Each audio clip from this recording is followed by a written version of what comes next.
Assalamualaikum warahmatullahi wabarakatuh. Alhamdulillah, saya bersama dengan Majlis Agama Islam Melaka mengendalikan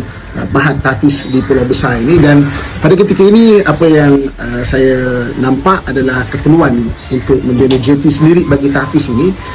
kerana untuk keperluan-keperluan seperti emergency pada waktu malam, begitu juga dengan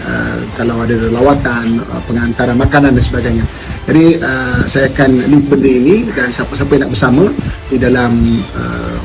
membuat satu jariah untuk pembinaan JT bagi keperluan tahfiz di Pulau Besar ini, saya mengalu-alukan, dan mudah-mudahan menjadi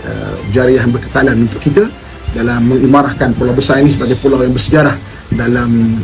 pembentukan Islam di bahagian Nusantara kita ini. Dan saya yakin pulau ini adalah satu pulau yang sangat sesuai untuk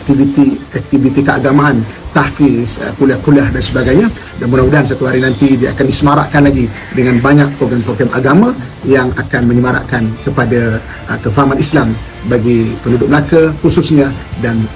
Malaysia secara amnya. Di sini tempat saya cadang untuk membuat satu JT